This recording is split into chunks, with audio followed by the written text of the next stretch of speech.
The world is like a ride at an amusement park, and when you choose to go on it, you think it's real, because that's how powerful our minds are. I can tell you from experience, the effect you have on others is the most valuable currency there is. Don't think, feel. It is like a finger pointing away to the moon. Don't concentrate on the finger or you will miss all that heavenly glory. You take the red pill, you stay in Wonderland, and I show you how deep the rabbit hole goes. I think everyone understands for the most part that you prefer electronic music as your like number one, correct? Like that's your go-to. You listen to that probably more than anything else. Why is that? That's a very cool question. I appreciate you asking me that, because music is one of the most sacred fucking things to me, dude. Like really, it's something I love speaking about and sharing. When I was about 15 or 16, I went away on vacation with my family, and one of my friends tagged along, and he had this cassette, which was an album called Reactivate 9. And Reactivate 9 was an electronic music compilation mix. There was a series of, I think it ended on like number 30 or 31, and I was lying in bed. He lent me the tape. This was back in the days of Walkman, if you can remember those. And I was lying in bed and listening to this, and the genre, like that was, Reactivate was one of the first trance albums. Trance was just emerging as an electronic music genre, and it was, I didn't have an out-of-body experience or anything. I was lying in bed listening to it with my eyes closed, but it was transcendent. Like something happened to my consciousness. I remember that like beat, like did something to me, you know, like unlocked something. And since that night I was hooked. I was like, yeah, this is the music that resonates most deeply with me, you know, this is the beat I feel in my fucking soul, dude, you know, like wow. Yeah. And I'm gonna ask a ton of specifics. This shit is very fascinating to me. What was the BPMs on that? Was that like 120, 160? Was it very fast? Thomas, I really cannot tell you. I can't remember. It was reasonably fast though, faster than the stuff I listen to today. But it wasn't like machine gun drumming. You're right. And was your history with music prior to that fairly broad? No, I was the classic 90s kid who listened to Nirvana and Soundgarden and Smashing Pumpkins, and I listened to like Queen and some other rock as well, some like slightly older rock, but it wasn't broad at all. It was like guitar and drums music. I see. But I'd always known that like something was missing in my musical not repertoire, that's not the correct word, but you know what I'm saying, like there was something lacking, and that was kind of like the plug that fit into the shape, you know, the jigsaw piece just fit in perfectly, and I was like, yep, this is it. And man, that started, you can see how animated and passionate I am, or you can hear how animated and passionate I am when I speak about it. It's been a lifelong love of mine, the electronic music. I hope they're playing some at my funeral one day. Do you have a specific track that you would want them to play at your funeral? Fuck, dude, yeah. There's something I think about very often, which is, I don't know if we've spoken about it, but if you could imagine if when you walked into a room full of people, they could all hear a specific track playing in their head, right? And that epitomized you. That was you. That was the feeling of you, right? There is one for me, which is, there's an artist called Paul Keeley, and he has a track called Tandem Breathing. And man, that is, I've had what I consider borderline spiritual experiences listening to that piece of music. It is power. I really love it. That's awesome, man. So how do you find new music now? Do you listen to Pandora or Spotify, or do you get it? Spotify, dude. Spotify's the way. I mean, that related artists thing is,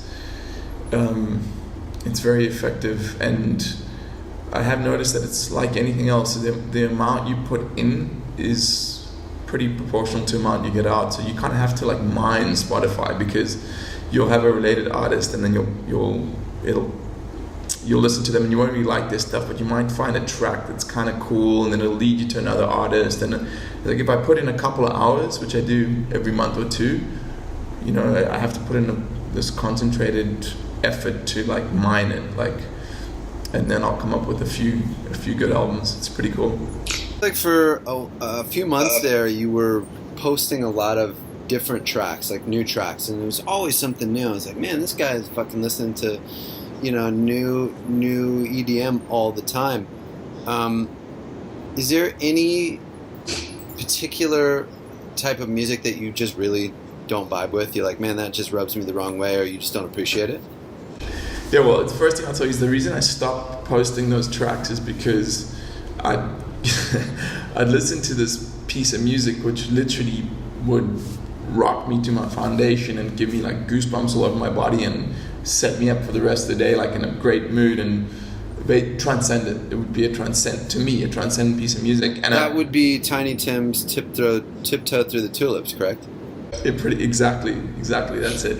And I put a post up on Facebook, and like 3 people would like it, and then I put up a post of like a dog on a tricycle, and 2 people would like it, and I just started to think like, I don't know, this is kind of doing my psyche damage if I realize that fuck, I'm the only guy in the world who feels this way about this stuff. But fortunately, I'm not.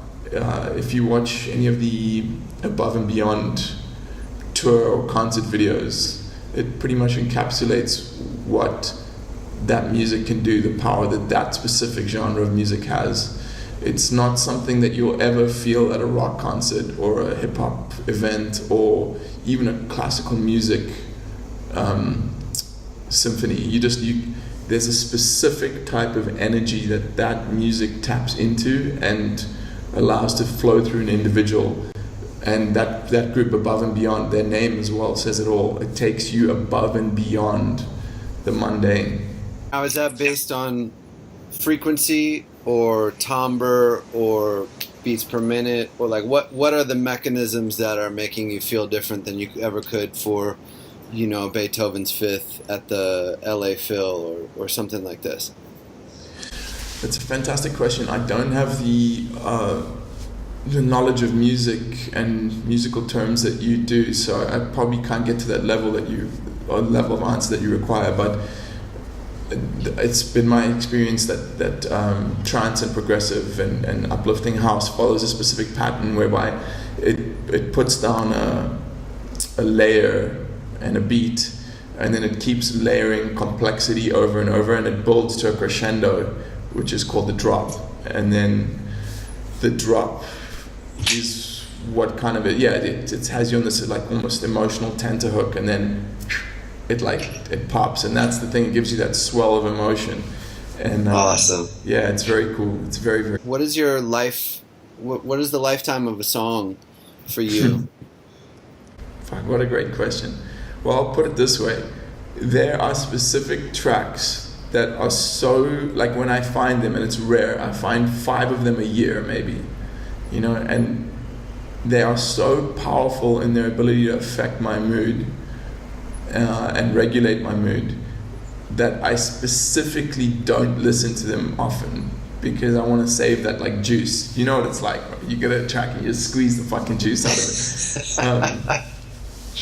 And so yeah, I mean, it's definitely finite. Like Tandem Breathing, it's like that is saved in the fucking locker for when like I'm down, dude. Like, you know, I drive past like a kitten that's been run over in the road or something, and it fucks me up for the day, and then I'm like, okay, pull out Tandem Breathing. So yeah, it's definitely finite. Do you train to music?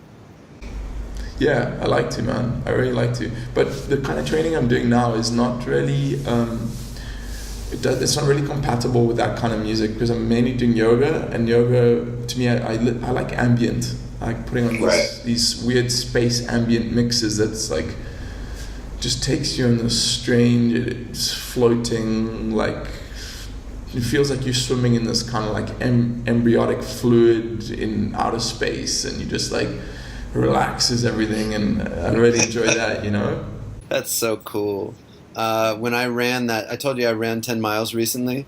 I put it on like electronic dance music, Pandora, just some generic, and I just find that constant,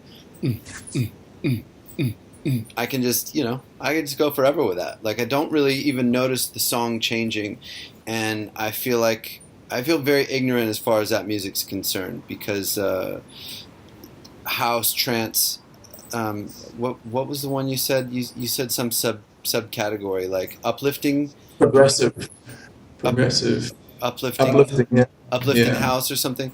Like I know that there are all those subcategories within that, sort of like metal and hip hop and any other music genre. But the reason why I'm so interested is because that seems to be like the one that you're always predominantly talking about that particular.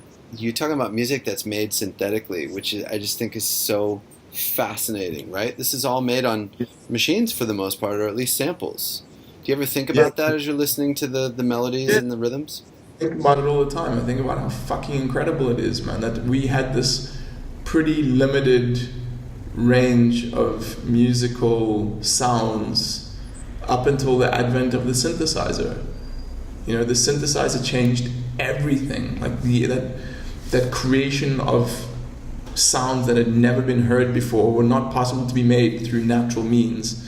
Like you couldn't bang a drum or like squeeze a bird or whatever it would be to create like, or I don't know, play a violin or pluck a string or use some sort of wind instrument. Or you just, with the advent of electronic music, that range of sounds it exploded.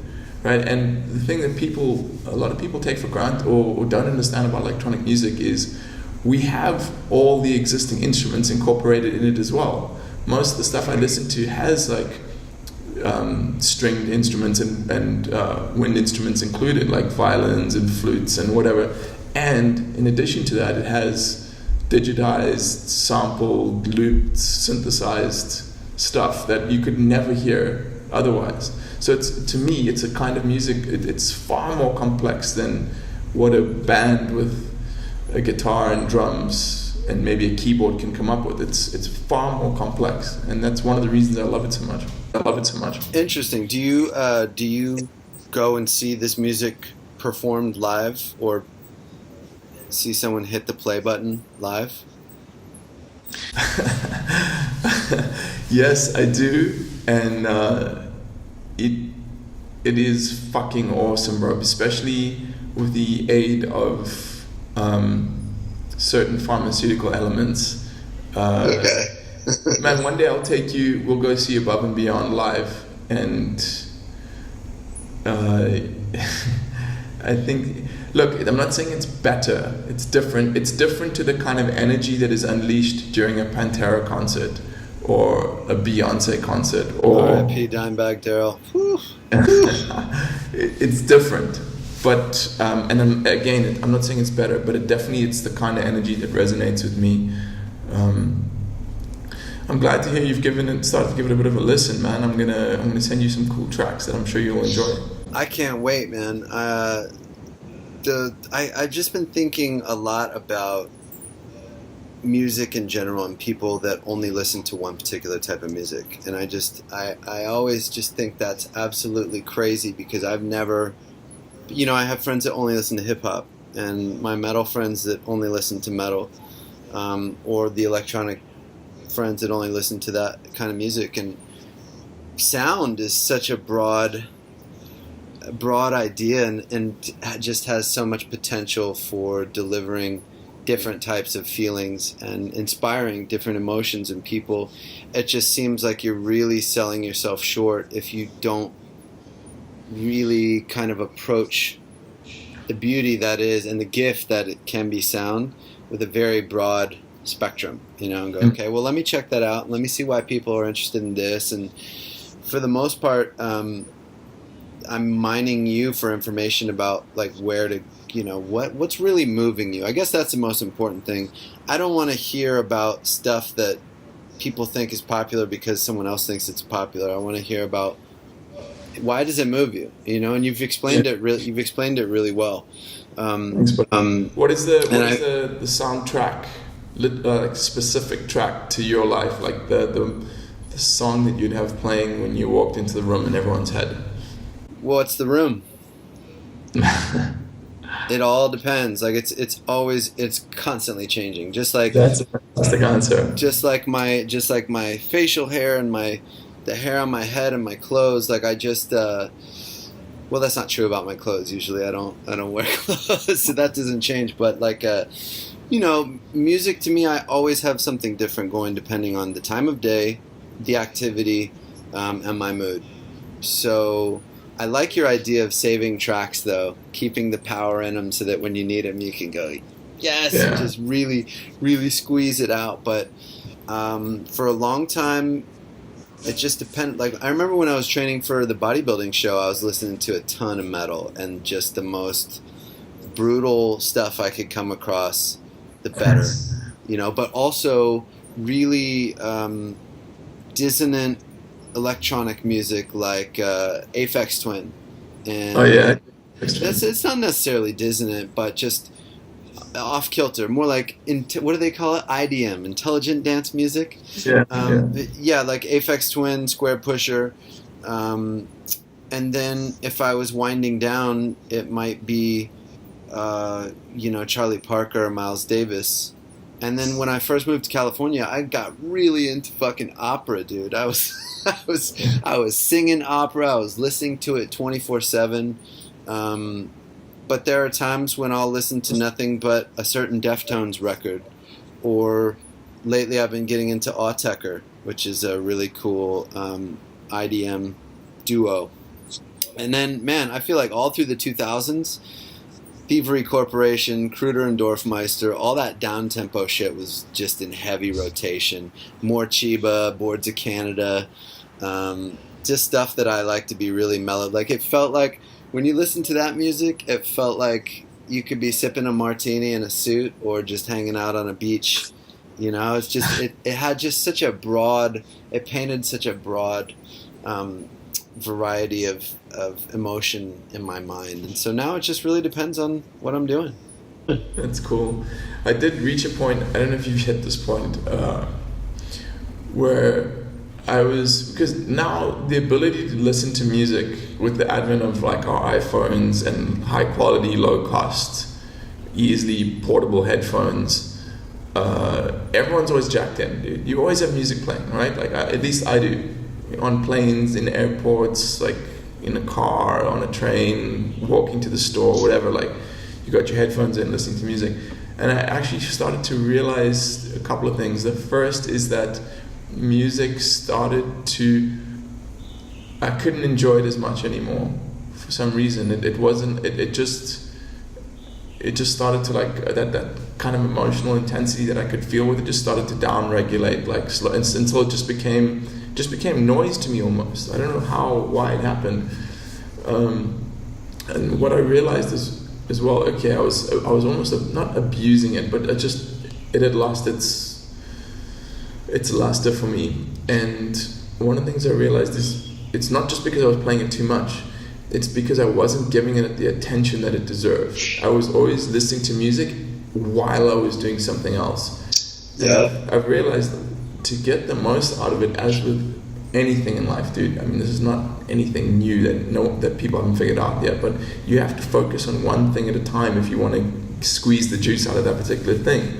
And I realized it had been so long since I'd lain in my bed in the dark with my headphones on, just listening to music for the sake of listening to music, not having it as background music, not using it as a tool to change my state, not using it as something to drown out the rest of the world. Just that, listening to music. And that's what kind of rekindled it for me and now it's like most of the time I'm listening to music as a specific activity, not a complement to something else. I am so glad to hear that you have stopped abusing music in that unthinking way. I just think that's so cool, and what a great commentary on it. That's exactly what you were doing, and we all have the tendency. It's sort of like food, right? I mean, if you're just eating unconsciously, you don't even fucking enjoy eating anymore. You're like, wow, I don't know why I didn't appreciate that. It's because you weren't even paying attention to what you're doing. It's so thoughtless, and maybe the secret to enjoying everything is being really, really mindful. The last thing I wanted to mention about music is I recently saw really disparate shows back to back. I went and saw Yo-Yo Ma's Silk Road String Ensemble at the Hollywood Bowl, and that was intense listening. I mean, this is like 30 people, and they're all virtuosos on their respective instruments. So I would highly encourage anyone who has the opportunity to see. You know, Yo-Yo Ma's not even the star of that show. Like, yeah, he's the best cellist on stage, but everyone else is an absolute master. And so you're just like, you know, listening really hard for about 90 minutes. And then the very next night, I went down to San Diego and saw the last show of the U.S. leg of the Guns N' Roses tour. And it was good. It was very good, but very, very different. But just being in these two, you know, I mean, that extremely polarizing end of live performance, they both had their merits. But I really stopped taking music for granted those 2 days. Now, if I had done like 7 concerts in a row, like you do at South by Southwest or ACL or whatever, it's the same, dude. You get burned out on everything. You know, there is such a thing as too much of a good thing. But if you haven't seen, sorry, go ahead. You know, I've always wondered what it is, like why the human organism, and I would suspect that it's a trans nature phenomenon, which is that we are predisposed or hardwired to burn out on things. Everything you do, you'll eventually become bored of or start to like. I mean, it's even been demonstrated that you start to develop allergens to specific proteins if you keep eating them. Like if you keep eating red meat like over and over again, you start developing allergens to it. And I've always found that strange, like the designer or the creator or the evolutionary impulse or whatever it is that's making this all go round. Like, why did it install that? Why is that a feature of what's happening? I've thought about that a lot, and I know we're getting short on time, so I'll just say this briefly. That's so interesting that you talk about that. When we were in Sequoia National Park earlier this summer, we camped right next to a river, and the sound of that river and the forest. I remember asking Ashley, you know, like even my favorite song, if I listen to it 10 times, 11 times, it'll be done. Whatever humans do, they can't do anything that is infinite, and that is the soundtrack that you can always deal with. But I tell you what, that river, nature's soundtrack, I don't know what it is, but you can listen to waves, and you can listen to running water, and you can listen to forest sounds for lifetimes, and it doesn't get old. Geez, that's a very powerful insight. Thank you for that. I appreciate it. Wow. Very, very keen observation, man. Nature's soundtrack is something that you won't want to turn off unless there's some goddamn crows roosting in your tree 6 a.m., in which case I highly recommend getting a slingshot off of Amazon and a gobstopper that will be biodegradable when the rains come, just to scare them out of that roost. What you said is tied into a thought I've had for a while now. You know, there's some people might call it an agenda, some people would call it a movement, but transhumanism is definitely at the forefront of the current zeitgeist. I'm sure you've experienced that. I mean, we see it in movies all the time, and you can't fucking browse Facebook without seeing an article about some sort of AI emergence or prophecy. And I've actually started to disregard, or not disregard, but I don't put much stock in the claims, whether they be optimistic or pessimistic, of what AI is going to do or what's going to happen when the singularity occurs, etc., because I've realized that, or I really do believe strongly that no matter what man does, it will always be a pale reflection of what nature or God or whatever it is has done. And we cannot be fooled all of the time. We're just like, it's something like human beings will always understand that a clone, there's something about it, or that like, that, do you know what I'm talking about? Like GMO food will never give you that satisfaction that like something you grew in the ground yourself, you know, from, you know what I'm talking about, Thomas? You know where I'm going with this, right? Wait, when you said that, I thought that was going to be the perfect bow to the episode. I mean, it's so true. Everything will always pale in comparison to just the absolute mystery and magic of what's being made in nature or what already exists, you know? Like, I mean, that's, you don't need to say anything more than that. I think we can all understand that until, of course, that is proved false by augmented reality or virtual reality or whatever is coming. But we'll let that statement stand until we're proven wrong. For sure, good call. Thomas, always enjoyed speaking to you, my man. It's always a pleasure. And if you guys are out there listening and enjoying and watching Digital Communion, please leave us a review on iTunes. Also check out the Facebook page. It's getting a lot better. We've been putting a lot of work into it, and we're sharing a lot of cool stuff that we enjoy on that page. So please give that a like and a share. And until next time, my friend. We're all alone in this together. Goddamn right. Peace, brother. Peace, my man.